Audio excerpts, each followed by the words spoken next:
Hello friends, स्वागत है आपका मेरे यूट्यूब चैनल डेब्ट रिकवरी एजेंट पर। आज हम बात करने वाले हैं कि डेब्ट रिकवरी एजेंट का जो एग्ज़ाम है उसमें काफ़ी सारे कैंडिडेट्स बार बार फेल क्यों हो जाते हैं।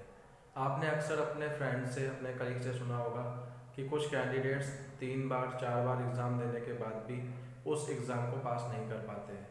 तो फ्रेंड्स, इसके पीछे कुछ रीजंस हैं जिसकी वजह से वो कैंडिडेट डेब्ट रिकवरी एजेंट के एग्ज़ाम को पास नहीं कर पाते हैं। हम बात करेंगे उन रीजंस पर। सबसे पहला रीज़न है कि वो कैंडिडेट अक्सर ट्रेनिंग को स्किप कर देते हैं। वो जो 100 आवर्स की ट्रेनिंग जब ट्रेनिंग इंस्टीट्यूट करवाता है तो अक्सर वो कैंडिडेट उस ट्रेनिंग को मिस करते हैं, प्रॉपरली अटेंड नहीं करते हैं। जनरली या तो कैंडिडेट उस ट्रेनिंग को मिस कर देता है, स्किप करता है, या फिर ट्रेनिंग इंस्टीट्यूट उनको अलाउ कर देते हैं स्किप करने के लिए। इसमें नुकसान कैंडिडेट का होता है क्योंकि वो प्रॉपर सीख नहीं पाता है और एग्ज़ाम को क्लियर नहीं कर पाता है। पहला रीज़न तो आपका सबसे बड़ा यही है।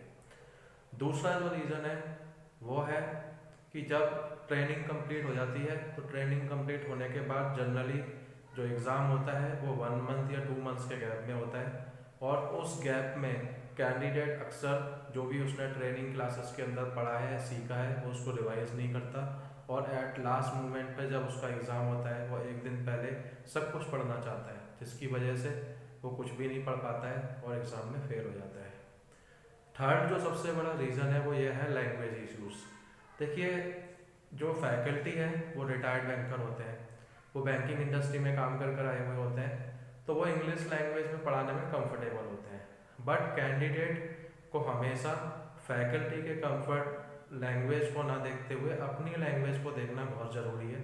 अगर आप इंग्लिश में कंफर्टेबल नहीं है तो आप हिंदी में एग्ज़ाम दीजिए, या आप जिस लैंग्वेज में आप कंफर्टेबल हैं और एग्ज़ाम जिस लैंग्वेज में अवेलेबल है, आपकी रीजनल लैंग्वेज में या हिंदी में, तो आप उसके अंदर उस एग्ज़ाम को दीजिए।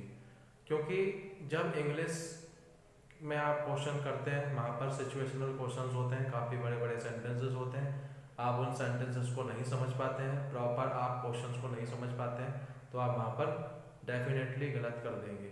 अगर आप गलत करेंगे तो आप पास नहीं हो पाएंगे। तो ये 3 सबसे बड़े रीज़न हैं जिनकी वजह से कैंडिडेट अपने एग्ज़ाम को क्लियर नहीं कर पाता है।